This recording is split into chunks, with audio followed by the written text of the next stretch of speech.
Okay, cool. I'm going to get going. It's 10, so. My name is Adalbert Kinsey. I've been with Insomniac Games for the last 10 years. I started in the industry in '93, so I've been around for a while.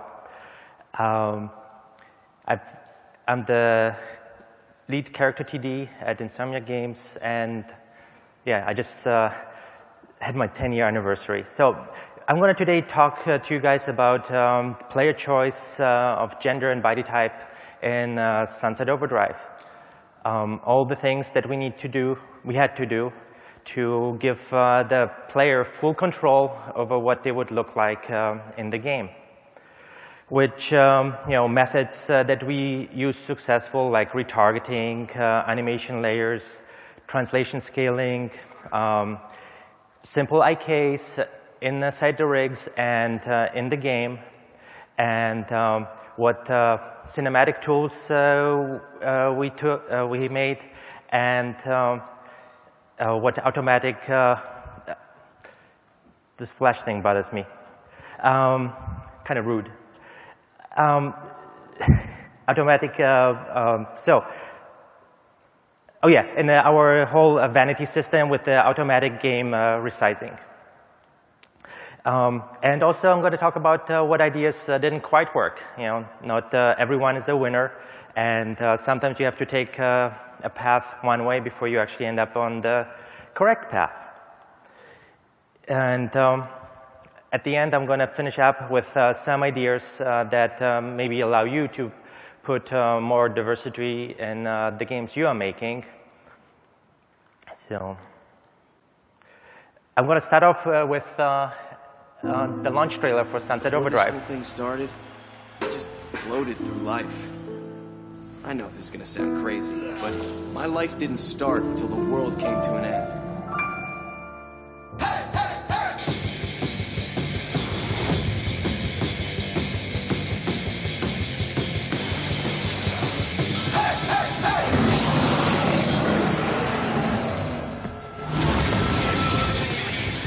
I want to be something more fun. Kick ass. All right, nerds, this ends now. I sense some epic missions in my future. To battle!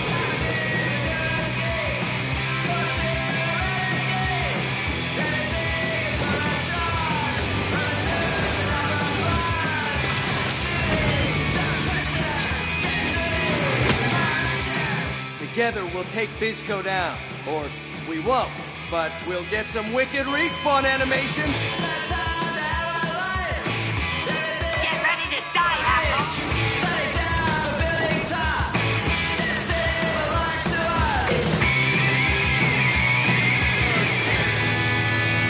Are you okay? What a fuck up. Yeah. I meant you.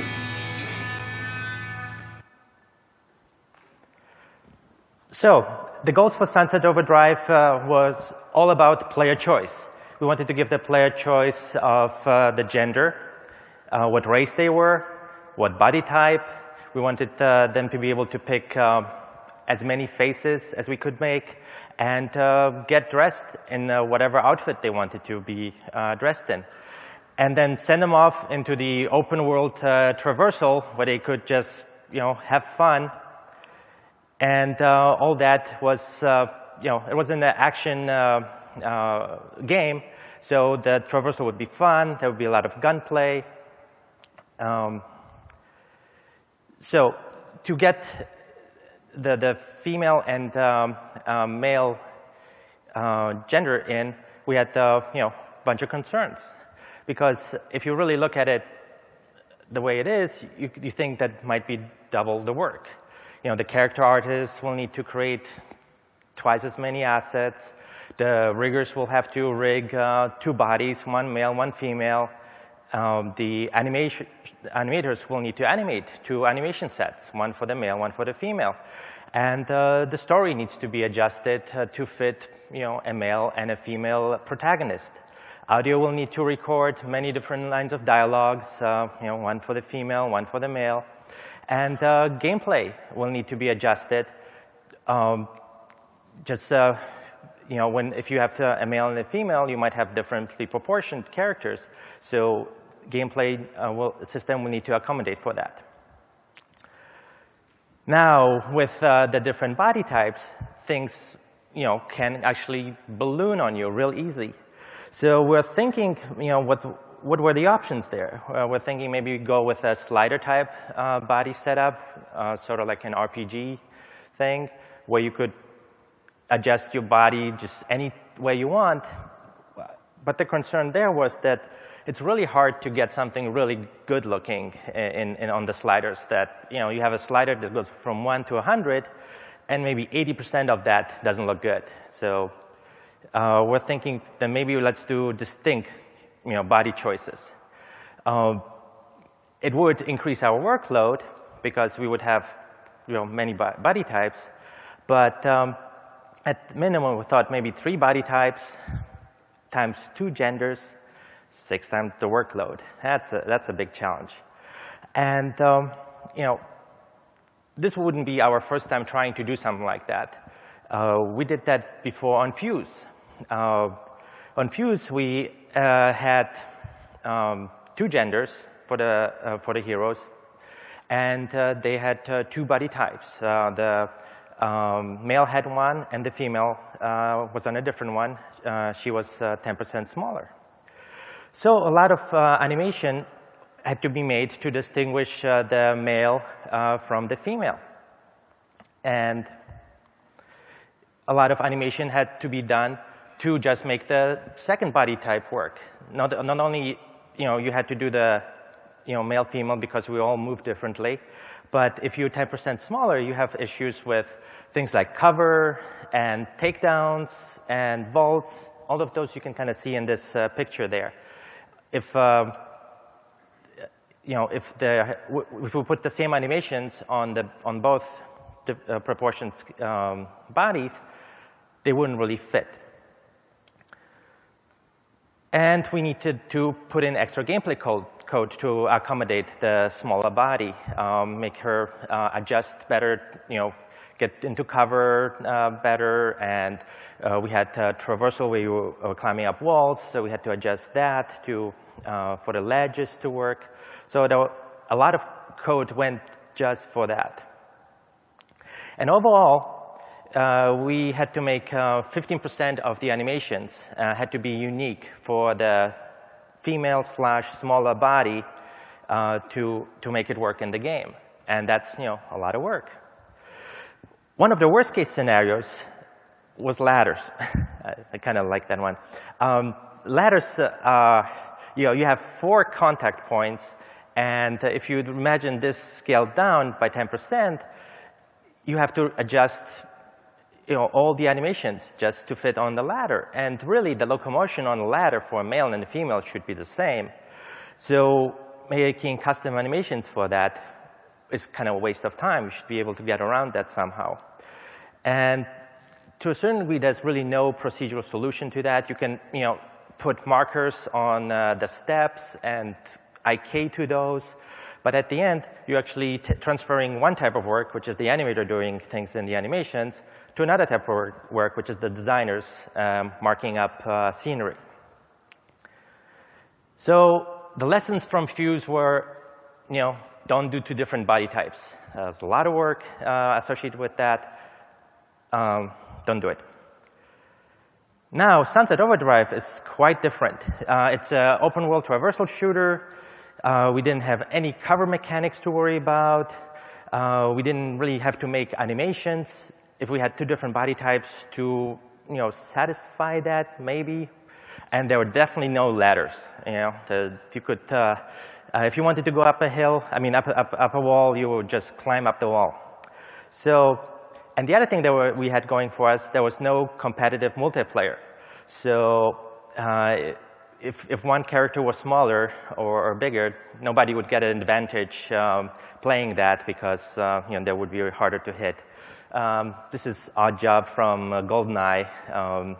It's kind of a notoriously small character that everybody picked back in the day. So, but there were things that were not in our favor, like the traversal gameplay that's really at the core of Sunset. The player would attach to the environment in many different ways, by the feet, by the hands for like undergrinds and vaults, and even to the side with both hands and feet for wall runs.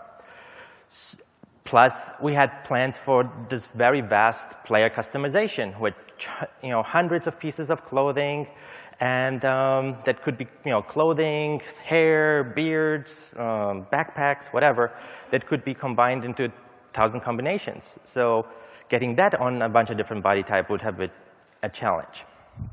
So at the basic of it, we thought, well, at least we can get the two genders in. And we can kind of get them to share the same skeleton. We can, we wouldn't only need to have animations that would distinguish the male from the female, like the core stuff, like idles, walks, runs. And then the traversal animations, they all would be shared. So, and also in the cinematics, since they were the same size, the same body, we could really share a lot of stuff there. We wouldn't have to adjust anything. But for the clothing, we would have to, still make two pieces of clothing.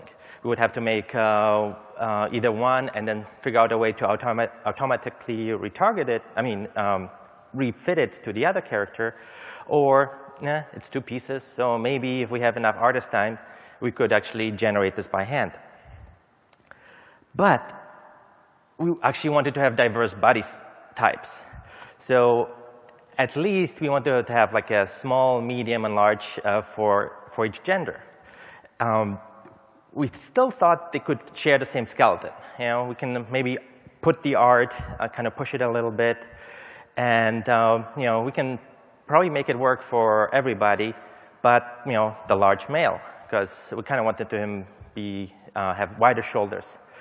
But since if we would share the skeleton, we actually would need very few custom animations to differentiate the different sizes. Or we could go with a custom skeleton. That would give us the most diversity. We could really scale them differently. But that would give us a lot of additional work. So,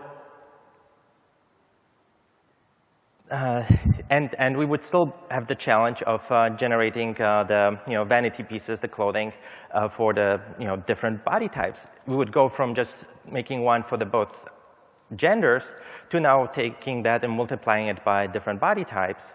So we would have 6 times the work, and there's no way we could have put that on the character artist. They would do it in some sort of automatic system. So this is where we got to. We had the 6 bodies on the same skeleton, almost. We had the heavy just didn't fit.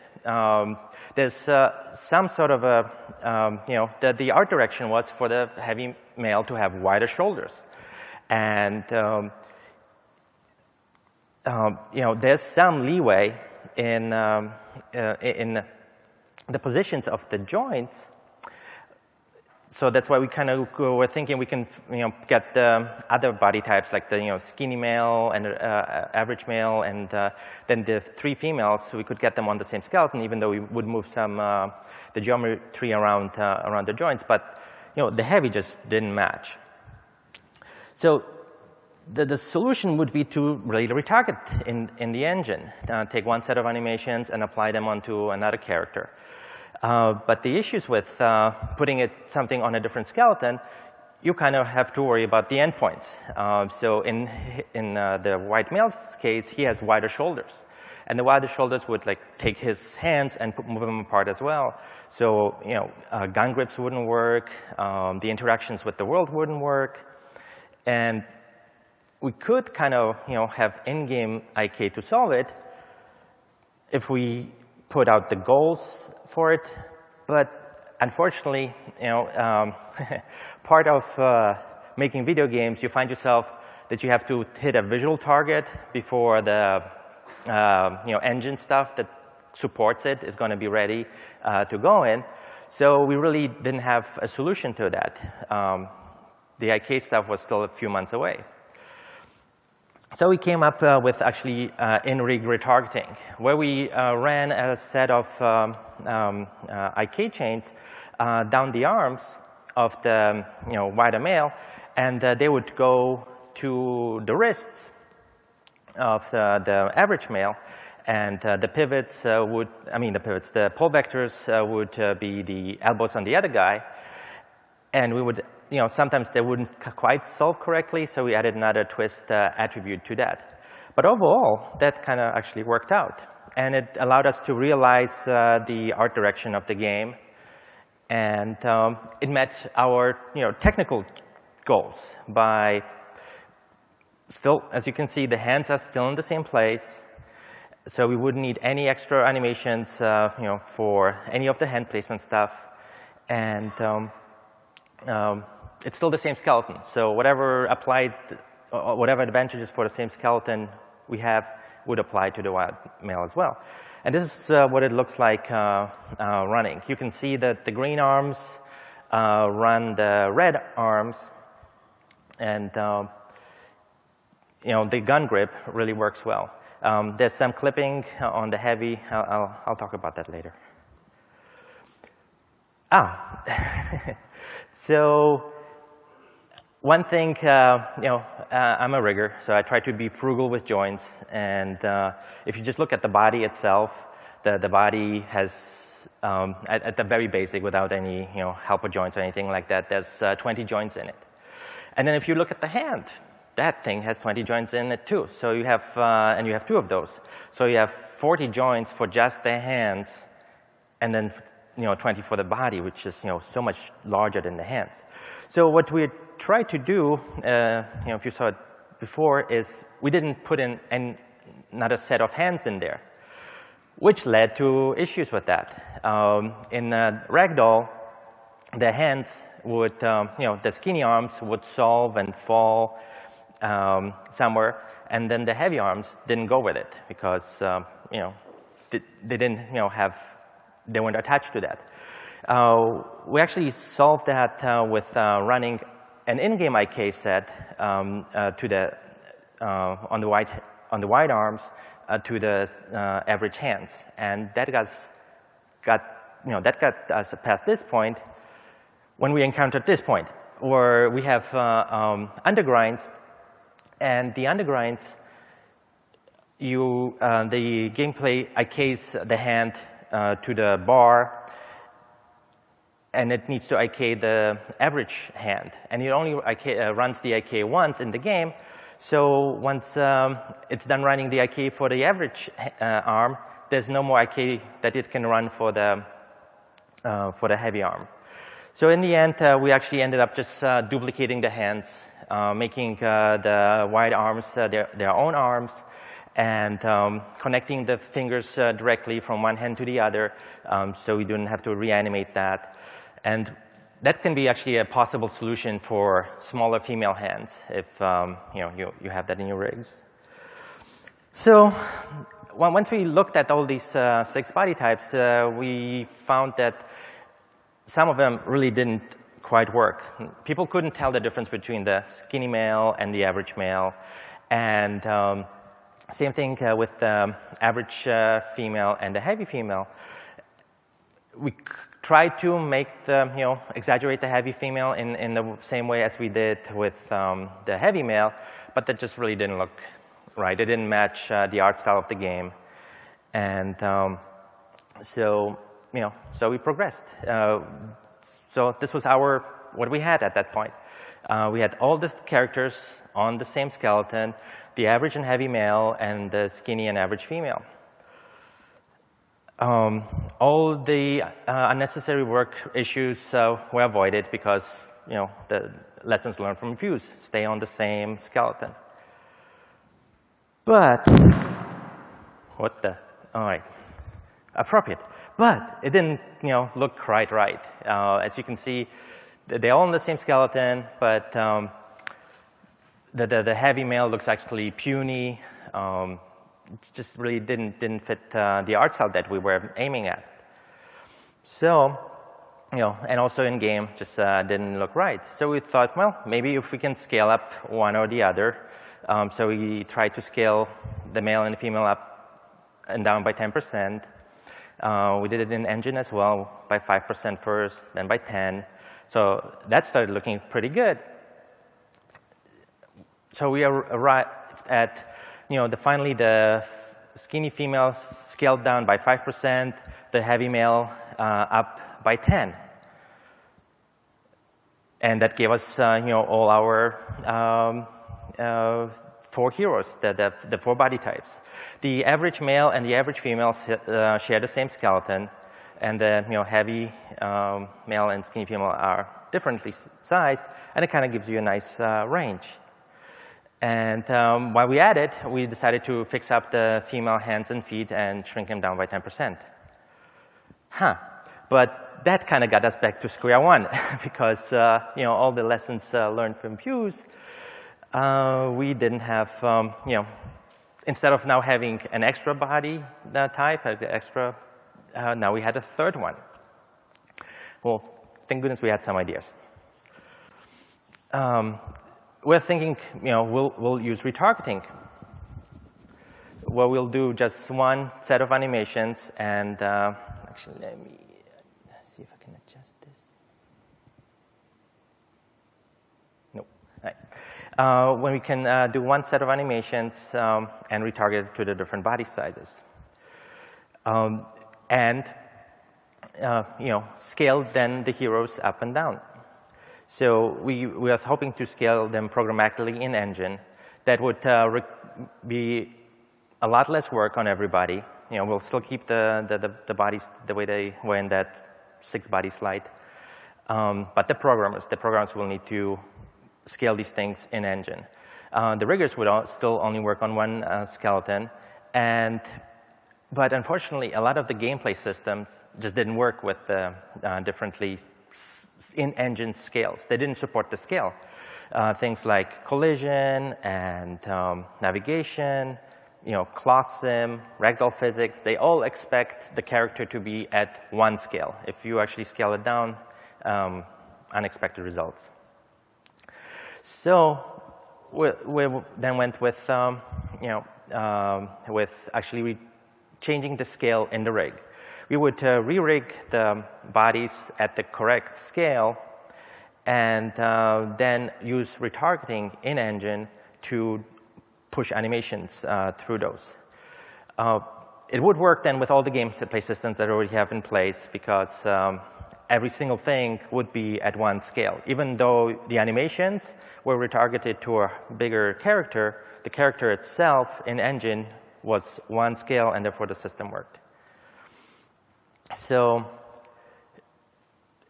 we had simple retargeting where you take the translation of a joint and then figure out the offset between another joint and then add that number as you play animations through it. So if the clavicles are wider by like 3 centimeters, you add that 3 to the animation curves to keep them in the correct place. The rotations are copied directly, and the overall translation of the character is multiplied by the ratio between the original animations and the target character. So if you have a character running at like 6 feet per second, and you put it on a rig that's 10% bigger, you have to make him run 10% farther because otherwise his feet will slide. So you'll get that.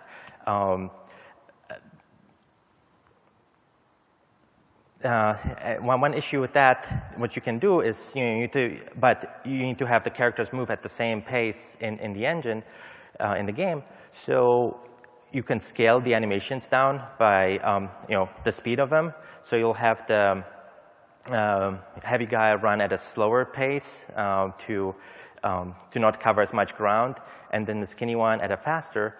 But you get like this whole Benny Hill effect where the animations will look sped up and slowed down. And that retargeting doesn't solve the issues with the gun grips because differently proportioned skeletons will move the hands in and out. But it works, like on the basic level. You can take the same animation and put it on the different skeletons, and it works. The other way to retarget is to use goal-based retargeting. A lot of engines support that. Ours didn't. I think it's also called as full body IK. You still have issues with reaching the goals. So the main concern with actually having those differently sized heroes was the traversal. In Fuse, we need to add just a lot of animations to just make that work. And Sunset is all about traversal. So it's kind of a video to give you an idea of the undergrinds, the overgrinds, switching between one and the other. And that one was on this skinny female. This one is on the heavy male. All the animations need to, wall runs, all that stuff needs to really work in conjunction. And really, there's no, we were concerned that there was no solution to this other than redoing the animations for each body type. Just looking at these attach points that you saw in the video, when you retarget the animations, they all scale from really the root, and which kind of would work for the grinds and runs. But on the wall runs, if it were actually scaling from the root, which is off to her side, she would be pulled away from the wall. And on the undergrinds, if we scaled from the root here too and applied the animation, the guy would get pulled down from the pipe. Same thing with the vaults. You would get pulled away from that. But as you can see, all these things have attach points that kind of could work.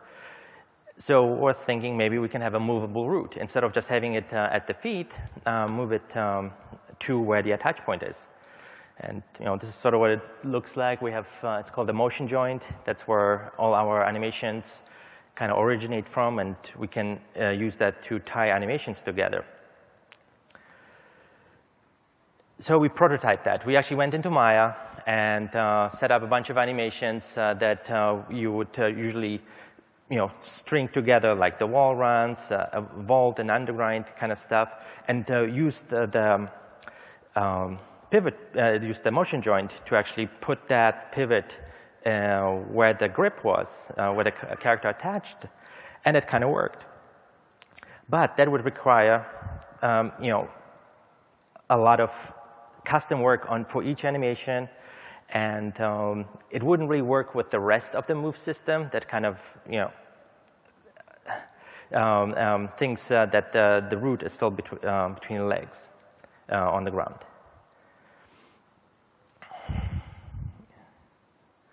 So yeah, I think,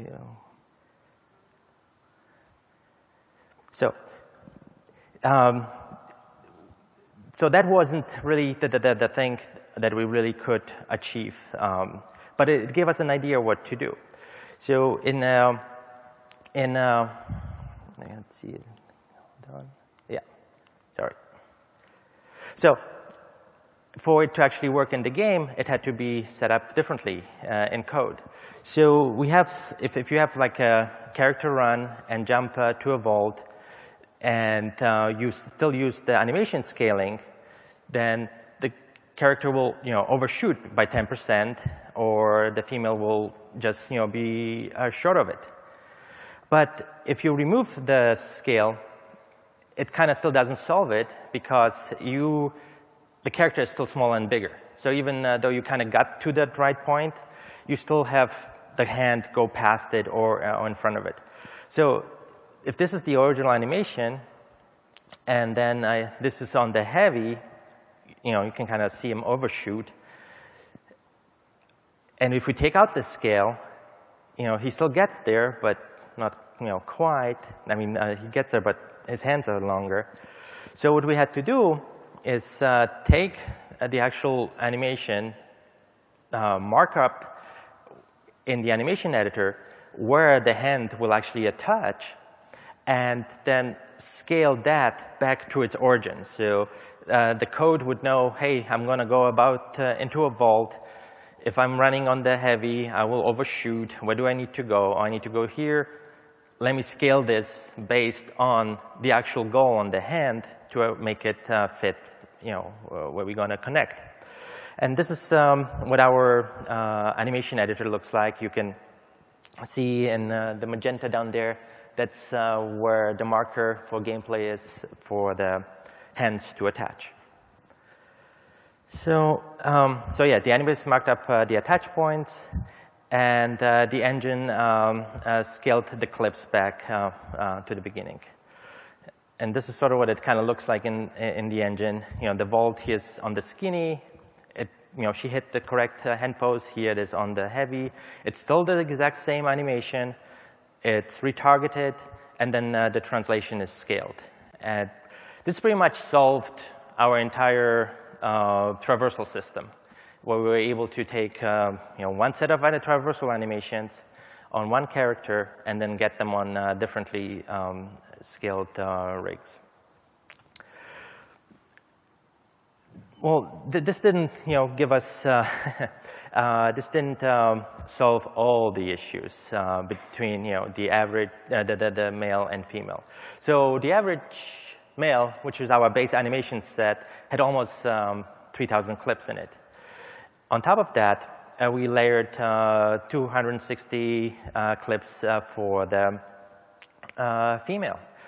Most of these were, so which is 99%, which is like if the fuse one was a little bit over 15%, and this is less than 9, you kind of have half the animation savings by using that translation scaling. So we got all the traversal animation for free, but we did need to make the core animations custom. So like the idles, walks, runs, intros, and outros, and also change the gait of these animations to kind of make them work at the differently proportioned characters. So here you kind of see how the male-female runs are different from the male, same kind of with the walk. The heavy takes faster steps to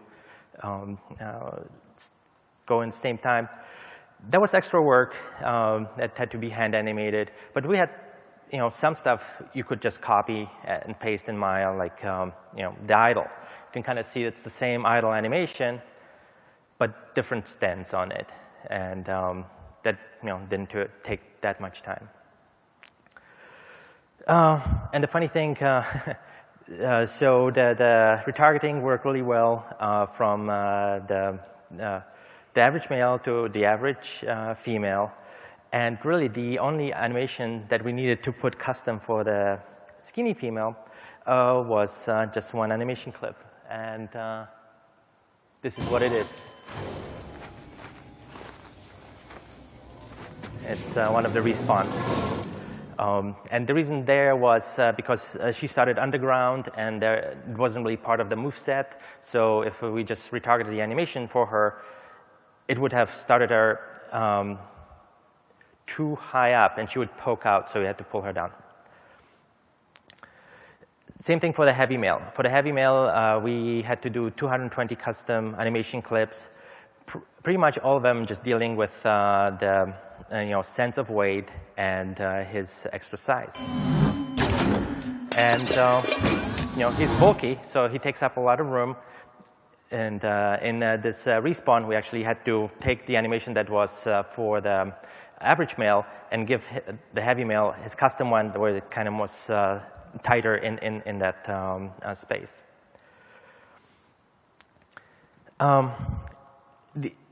If you remember, the heavy male still is on his own kind of animation rig at the same size as the average male. And his arms are being retargeted to the goals of the average male, which kind of leads to some issues. We call this, T-Rex arms, where the arms kind of pull in because the goal, is here. The arm is actually longer because it has those extra few inches for the wider shoulder, so it looks like it's pulled in. So we had to make custom animations just, to fix those issues. Okay. Which brings me to cinematics. So I'm going to show you one. In the cinematics, we also, had 4 heroes, male and female, different body types that generated a bunch of issues for us. So here's a quick cinematic to get going. Sam forgot one thing. If you don't help him, I'll throw your ass out on the street to fend for yourself. I'm on board with this. What is it? It's a 3D printer. It's gonna make you a new propeller. Oh, cool. Yeah, I know. But it needs a faster processor. Of course it does.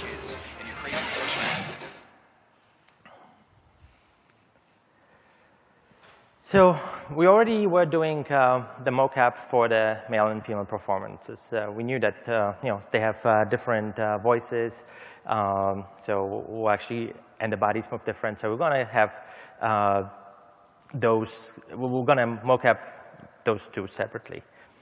But we're hoping to retarget in cinematics from the average male to the heavy female, and then from the average female to the skinny female.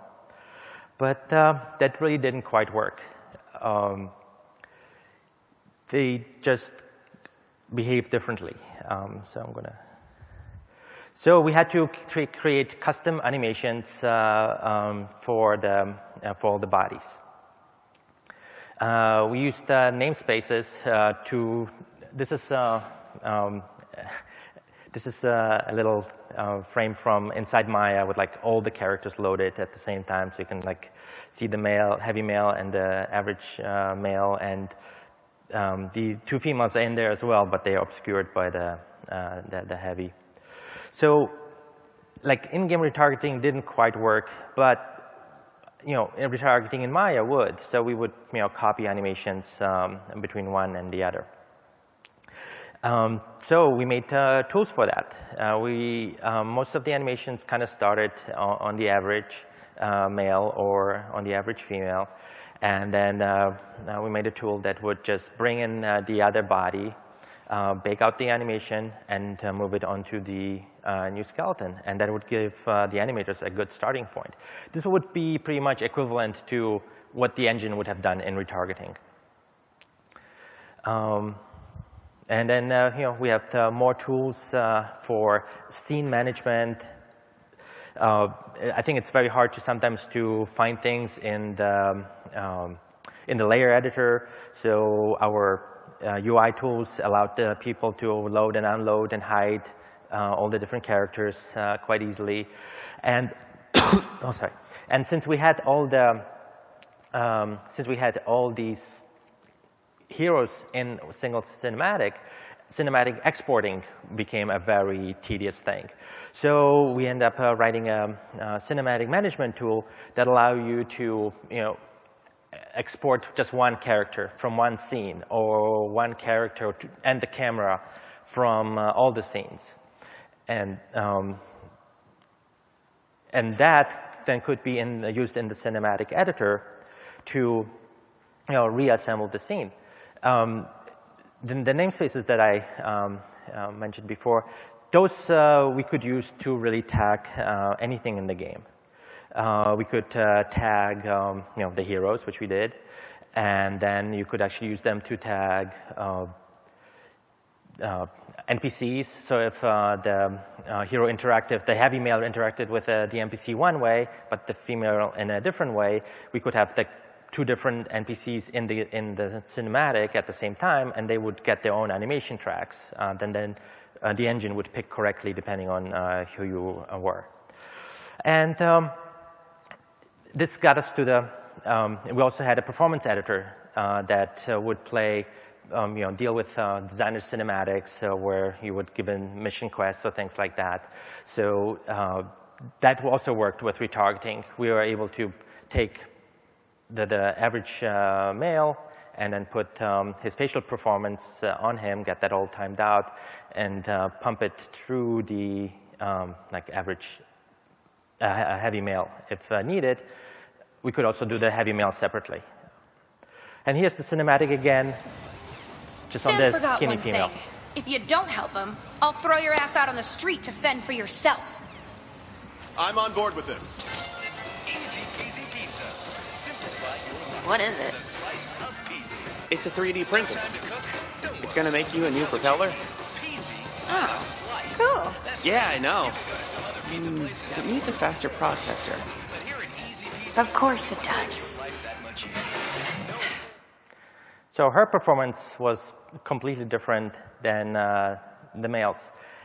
But for us to actually work with these cinematics, we had to come with a bunch of workarounds to have the characters share the space and not be forced to do custom animations for everybody.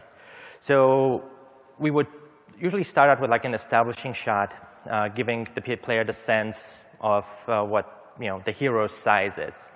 And then if we went to like a medium shot, we would try to match up the eye line, especially if there was any eye contact. So if there was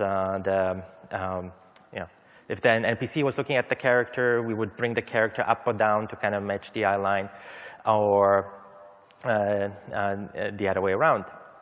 So pretty much all the fixes we did for the cinematics, we did just by moving the heroes up and down.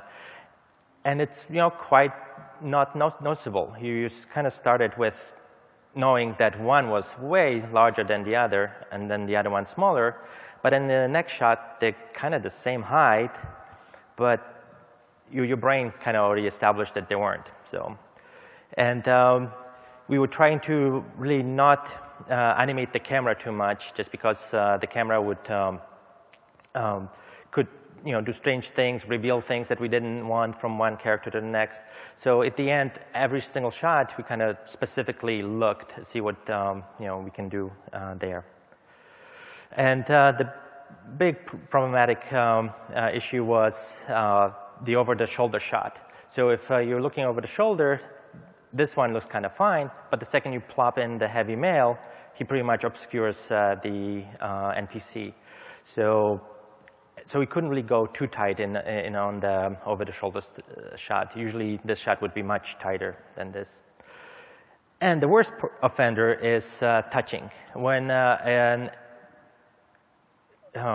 one of the differently sized heroes was either touching, picking up props, or touching another NPC or anything like that, all this meant that we would need to just do custom tracks for everything.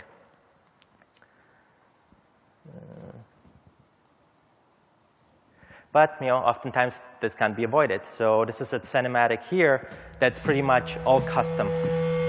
Now, if I was a tree-dwelling hillbilly, where would I keep my computer parts? Gotcha, you visco son bitch.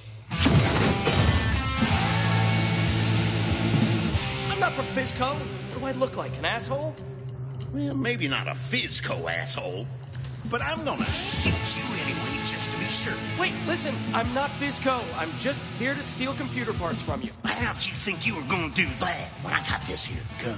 Yeah, I got guns too. Damn! But how do I know you can use them? I'm an American? I can use a cocky son of a bitch like you. Looks good on camera. I need footage for my new show. Get out there and show me what you can do. And don't worry about dying. That looks good on camera, too. Thanks, because I wasn't already creeped out enough by you.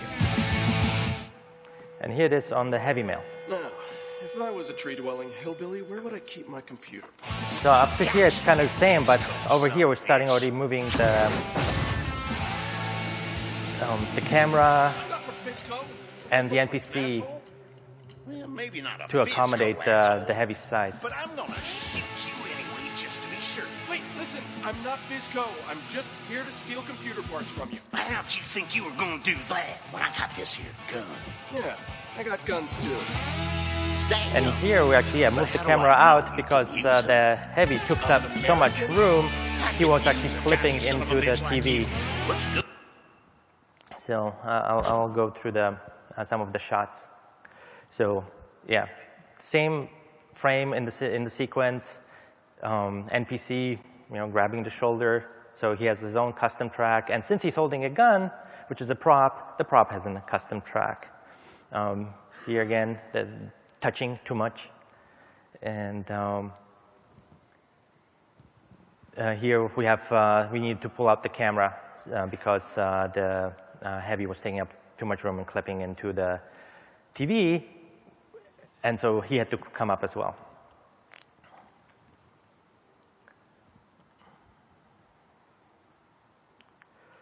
So this brings me to heads.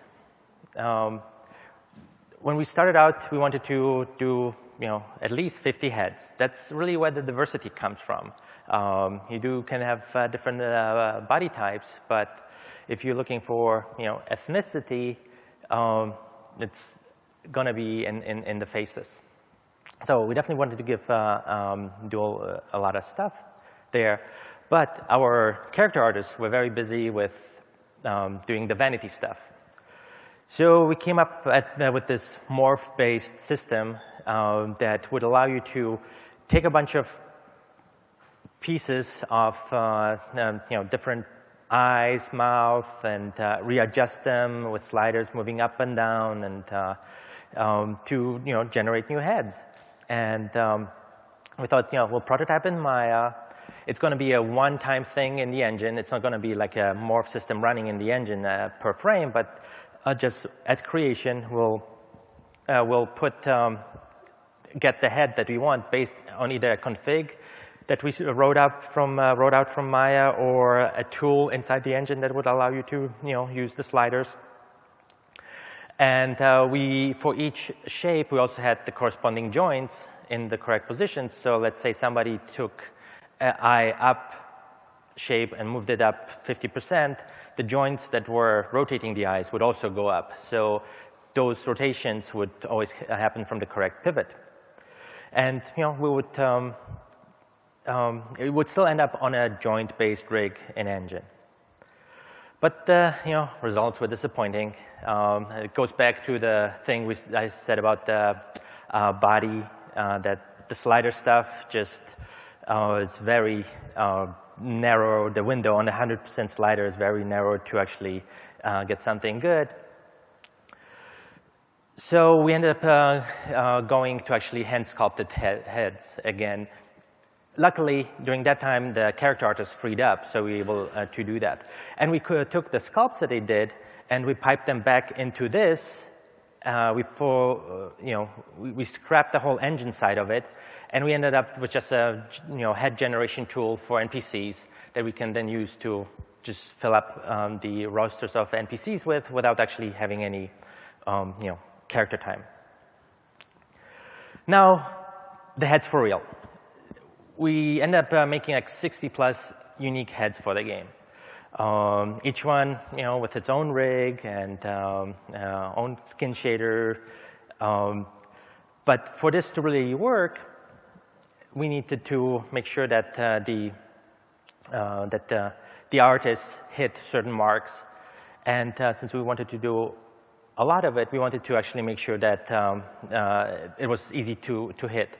So we made make sure we had the same topology, that the heads were all in similar vicinity. So if you were for each body type, so if you were doing another heavy male head, you would put it where the other one was, and don't move it too much, like 6 inches up or not. That wouldn't work.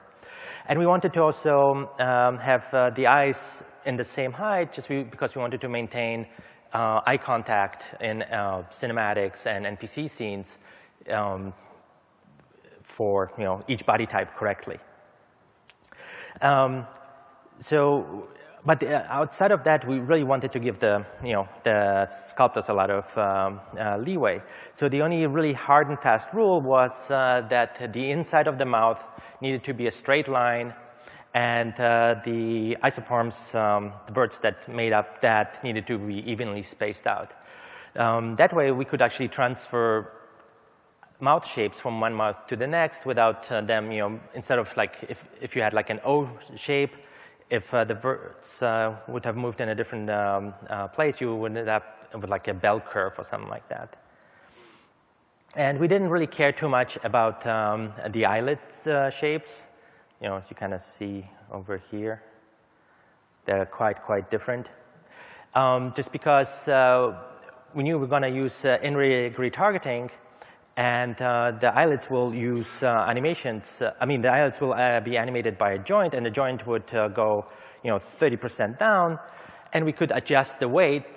So if the joint went down 30%, we made sure that the weights then either pulled more of the eyelid with it or less of the eyelid with it, depending on how big the initial, eye opening was. So the eyes always closed correctly.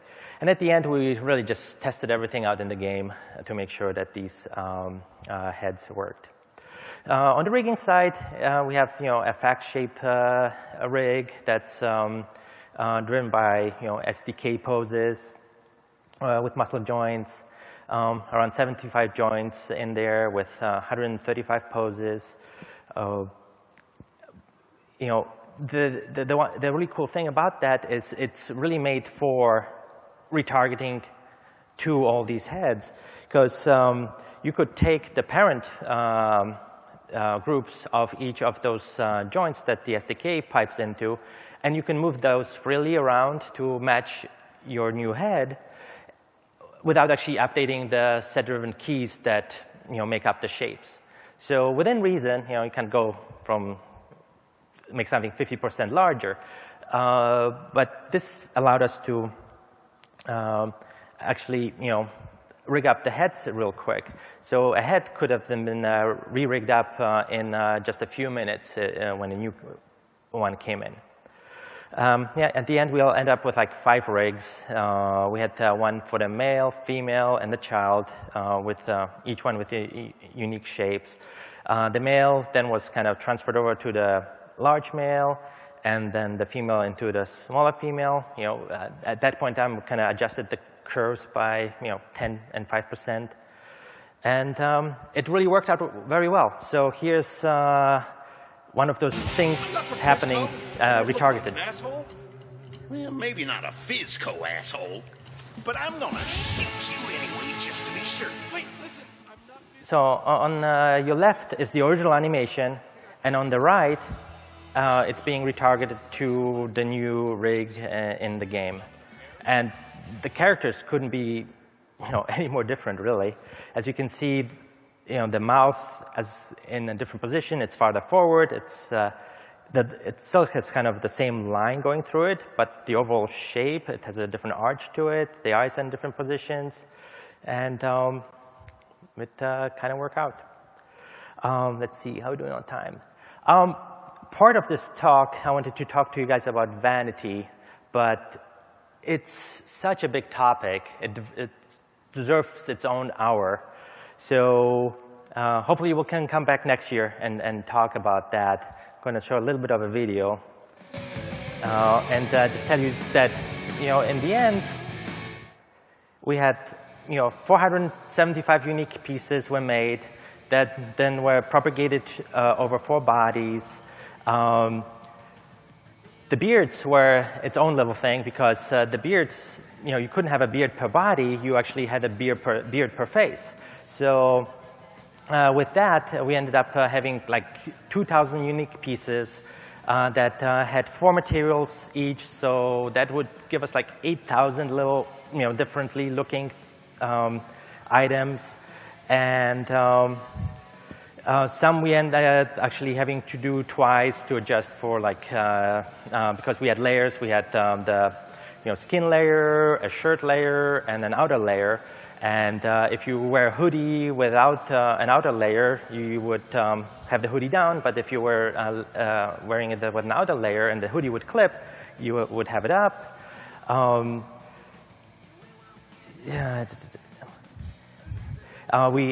Most of these assets had Havoc physics, and they were custom set up. Some of the Havoc assets we had to do without the physics, just in case you had like a skirt and you put on a coat on top of it, so you didn't want the skirt clipping through the coat. So the skirt underneath, so the coat had Havoc, but then the skirt didn't. And we end up giving the artists tools to. So at the basic, it would take just one garment. And we would use blend shapes and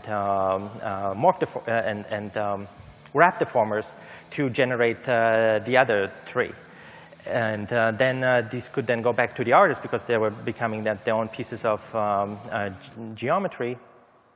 And then the artist could fine-tune things for the engine to make everything look correct. So yeah, so I hope we'll get to come back and do a talk on just vanity alone. Story and audio. So it's definitely more challenging to write a story that fits both genders. You can, in the English language, you can kind of get around it by, instead of saying like, get him, you'll say, get them. In other languages, it's not as easy. In that case, we'll just go with the male pronoun. There's a little bit less opportunity for comedy. Like some stuff just doesn't work on one gender, or it's awkward, and or maybe the connotations are different. So you kind of have to be careful there. And then both performances, kind of have to match the tone of the games. And sometimes, in our case, the male sounded jerky, while the female sounded apathetic. We didn't want to do, all the different. We only wanted to record the audio once for each gender, and we're hoping that to use like pitch shifting to get it to a different to the other gender. I mean, to the other body type. But at the end, the only one that sounded okay was the heavy male. And the other cool thing about getting all this, the different body types and the different sexes on the heroes, we could apply that back onto the NPCs and enemies. So here you can see all the Fargars, heavy, skinny, everybody in there on all the body types we already had in the game for the heroes. Same thing with the enemies. Instead of just having the scab shooter, you got the scab rusher and the scab tosser. So one was on the small female skeleton, the other one was on the large male. And for a lot less work if we actually had to do them from scratch. So that's it then. Just to reiterate, what really worked was being able to retarget the bodies and the faces. That allowed us to have different proportions there. The translation scaling really helped to actually have these things work really well in the engine. And the things that did not, other stuff that having everybody on the same proportionate skeleton. It didn't work, but at least it got us to the wider arms. We got kind of the in-ring retargeting out of that. And the slider-based face creation system, well, an interesting idea, didn't quite work, but then we got the NPC heads out of it. So even if you go on the path that you're not sure of, sometimes you end up with something that you can use later. So, have like 30 seconds to wrap up. Okay, so the reason I'm actually doing this talk is I have two kids. I have a daughter and a son, and my daughter, she's really prefers stories with girls in it. She has a bunch of cars that she has, and all her cars are female. So I think it'd be great if there'd be just more diversity in the games. This is like Mike Hoy. He took upon himself for his daughter to change the pronouns in, or all the references in Zelda from male to female, so she actually could enjoy the game. And I do feel like you can really get the different the different genders and different body types into the game you're working on right now. In this case, you can see the male and the female on the same skeleton. Other than the hands, they look quite different. You can actually share most of the animations, and if you just do the core ones, you'll end up with having male and female in the game. And if that's not enough, if you need to actually go with body diversity, you can then use the retargeting to get you to the different sized bodies, and it'll work on the faces really well. You can, if you don't have IK in your game to solve the issues with like hand grips, what you can actually do is scale, in this case, scale the guns. You can kind of see how drastically different the male and the female are.